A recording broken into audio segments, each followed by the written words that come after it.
XRP can't be very cheap. This quote has been going around the XRP community for a long time. Even though I agree that XRP can't be dirt cheap, that doesn't mean that crazy price goals for it should be set. I still believe that XRP will go up in value over time, though. It will go in the same direction as Bitcoin, but it will be many times bigger. And I say that because, Bitcoin got to where it is now because of a lot of unfounded talk and excitement about it. That then caused people to buy, sell, and trade Bitcoin, which had a big effect on the network. With XRP, we have the exact same situation, but this time it's useful, and utility still doesn't know what these assets will be affected by utility network effects. What we know about Bitcoin, on the other hand, makes me think that it will only make the price driver effect stronger. So let's start off with a few things and then get into that side of, XRP. First, let's look at this post from Bank XRP. Ripple has just expanded its licensed payment operations in Singapore after getting permission from the Monetary Authority of Singapore. This is important for XRP because it opens the door to regulated cross-border payments, the transfer of digital assets, stablecoin rails, and institutional settlement in one of the world's most trusted financial countries. More useful information, more real usage. This is how XRP was made. We now talked about this move. I even told you that this was a big step forward for Ripple, and it really is. This is very important because it makes it possible for these big use cases to happen. The usefulness of XRP was already there, and this adds to it. It makes things clearer for both XRP and Ripple. We'd like to see these moves. These steps are very important for XRP. Not only that, but Reese Merrick also wrote a post on the 25th about buying Hidden Road. Ripple bought Hidden Road, which is now called Ripple Prime, last month. Hidden Road served their intermediate customers and cleared $3 trillion across all markets every year. The company Ripple is the first one that was founded in cryptocurrency and now owns a global multi-asset prime broker that deals in FX, digital assets, swaps, fixed income, and more. We've already seen a lot of growth since the news came out, and big clients will use XRP and ROUSD as collateral. The age of institutions just got better. Now we think about all the moves Ripple has made and how they all revolve around XRP and ROUSD and how they show even more utility and utility growth. We've just come to the conclusion that XRP's market utility and value will continue to change and grow because of all these moves, because again, when something has this much value attached to it, and while we haven't seen a big rise in the use of XRP just yet, I think that as things become clearer, they will. Once we start to see that the network effect grows significantly, we will also see the value increase through a multiplier effect. We did hear from Brad Garlinghouse not long ago. This goes back to November 6th. What used to be regulatory headwinds are now tailwinds that are increasing liquidity and agreements between institutions for the next stage of crypto adoption. Look at this. There is no safety in crypto trading. It also doesn't matter how big the trade is. In February, $1.4 billion was stolen from Bybit, which is the fourth largest cryptocurrency exchange by trade volume. This was one of the biggest hacks in the history of cryptocurrency. When we look at the top 10 crypto hacks of all time, most of them happened at big exchanges. So where else can we keep our crypto besides cold storage?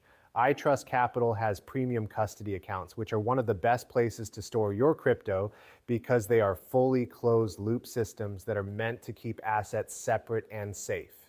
The best thing about this is that if you hold digital assets on their platform, you can only withdraw them in USD linked to a US bank account. This means that you can't join an external wallet, which makes you less vulnerable to phishing or unauthorized transfers.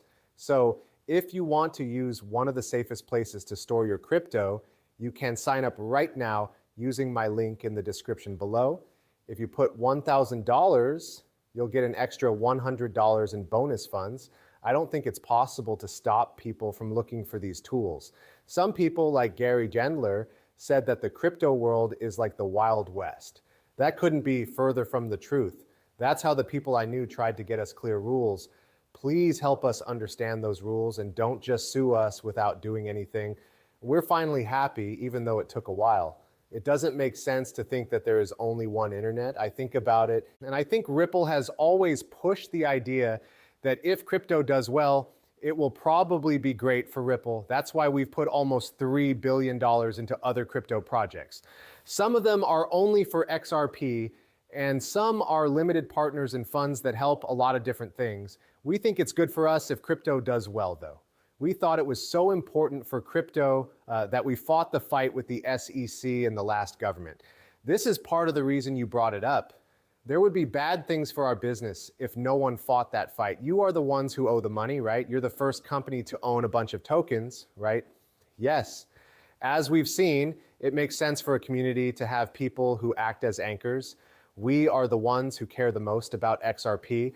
We are very concerned about how lively, useful, and liquid the XRP community is. The good news is that a lot of different people are now part of the XRP community. Because of this, we want to make goods and services that people love and are willing to pay for. This will help the XRP ecosystem stay liquid. If the world's biggest economy goes from headwinds to tailwinds, I think we've undervalued that change. I think that'll play out over the next 6 to 18 months. And we'll be undervaluing that situation again because the US has gone from being very against crypto to being one of the biggest players to accept and adopt it, putting a lot of attention on it. I agree that the price we are setting for that is way too low. It won't happen right away, like he said, but it will happen over the next 6, 12, or 18 months. This is because, as we said, over time, everything about crypto will get better, from institutional players adopting it to capital flows. Everything in this market is going to become even more bullish. That's one thing I think we should really pay attention to here. I also think it's great that Brad Garlinghouse is bringing attention to this because it's clear that things have gotten a lot better in the last year. That's all we need to see is price movement to really prove it to us. On top of that, business players are the main event here, right? It all comes back to David Schwartz, doesn't it? Institutional partnerships, institutional use, worth. In 2017, it can't be very cheap. That doesn't make sense. They would need 1 million XRP, which would cost $1 million. They would need 1 XRP, which would cost another $1 million. Then, of course, the second part to this, where prices go up and bills go down. Bitcoins can be used to buy $1 million house right now. When Bitcoins were, say, $300, they were too expensive and would change the market too much to be useful. That is, when prices go up, payments go down. Again, this doesn't mean that XRP will go to $1 million, $100,000, or even $1,000. What it does mean is that as we start to target more and more high-value use cases, which is the main point of this, we start to see trillions and trillions of dollars moving through these networks. Once more, these assets must have a better value because moving that much money would have too much of an effect on the market. The same thing David Schwartz says here. So how much is XRP worth? No one knows. No one knows. I've seen price estimates for years like $10, $100, or $1,000.